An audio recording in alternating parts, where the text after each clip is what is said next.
Welcome back. This is part 2 of our three-part series on why companies are quietly changing salary structures before India's new labor codes take effect. In part 1, we explained the 50% wage rule, why basic pay must now be at least half of total remuneration, and how this increases employer costs for PF, gratuity, and leave encashment. We also showed you why companies are acting right now, before any law forces them to. In part 2, we go inside the HR and finance departments to show you exactly what they are doing. This is the playbook, the 4 specific strategies being deployed to restructure salary packages proactively. Whether you are an HR professional designing the response, an employer managing the cost impact, or an employee trying to understand what is happening to your payslip, this video is for you. Let us get into the 4 strategies. Quick recap from part 1 before we go into the strategies.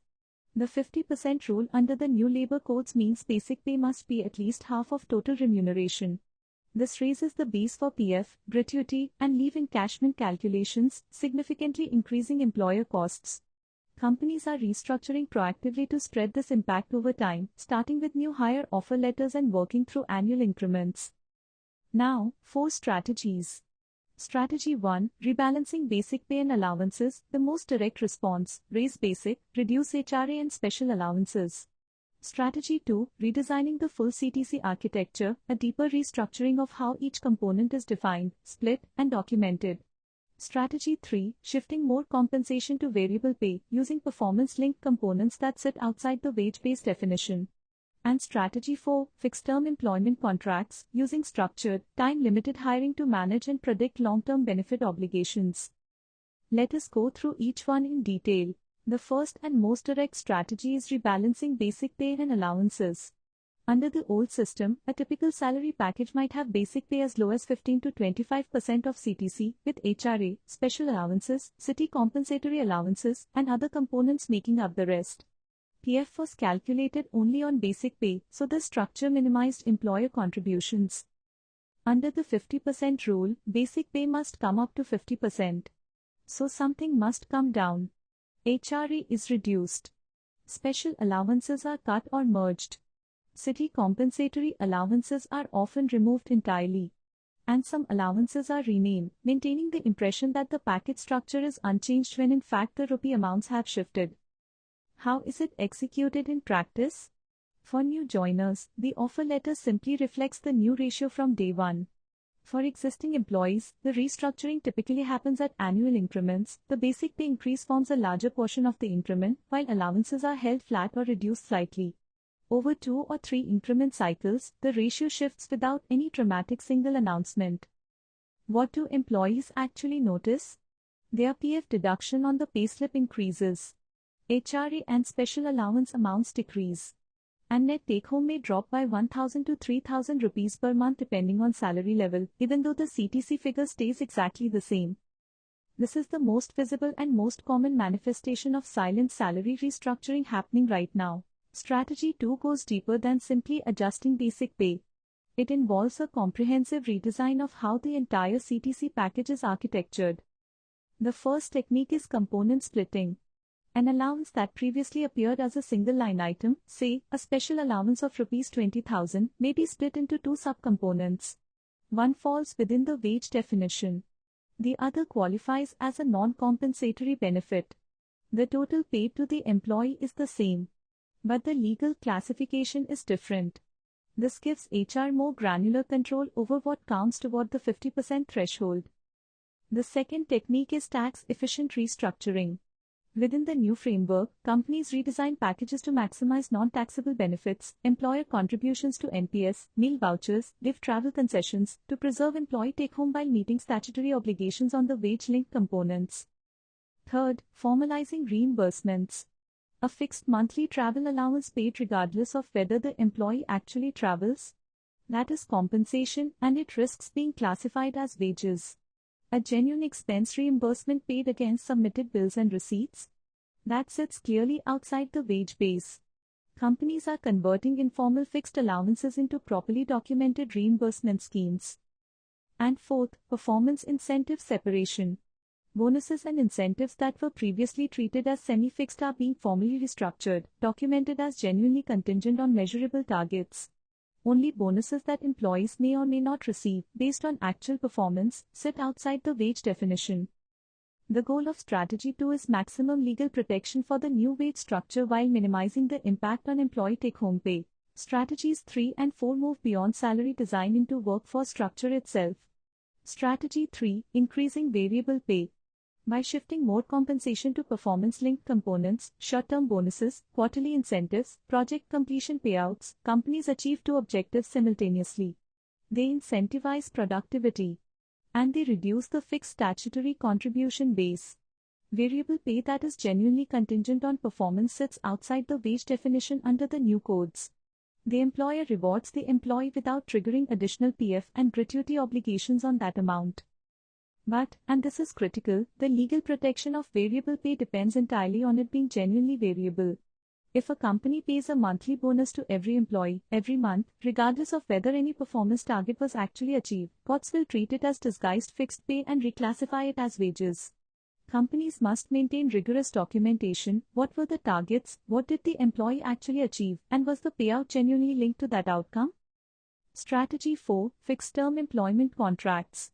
Under the new codes, fixed-term workers are entitled to equivalent pay as permanent employees for equivalent work.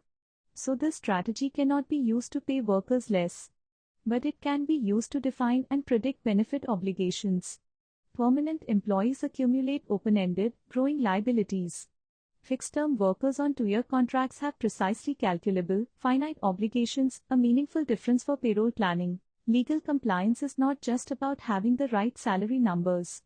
It is about executing the restructuring through the right process. This slide covers the 4 essential process steps. Step 1: Payroll Impact Simulation. Before making any changes, model the full impact across every employee category. Which employees will see take-home reductions? By how much? What is the aggregate increase in employer contribution costs across the entire workforce? A well-built simulation allows phased planning, prioritizing changes where the impact is smallest, giving time for communication, and avoiding simultaneous disruption. Step 2: Employee consent in writing.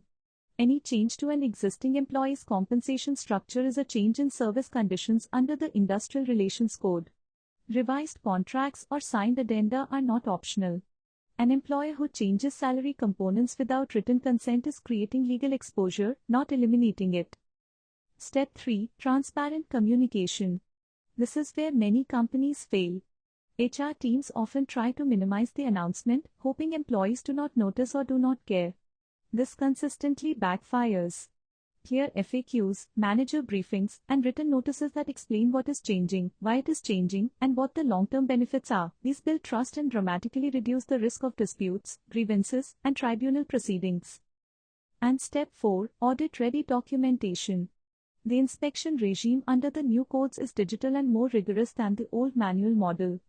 Every component classification decision, every consent record, every payroll change must be traceable and available on demand. Companies that approach this as a documentation discipline rather than a filing task will be far better positioned when inspections come. Before we close part 2, let us address the ethical question directly.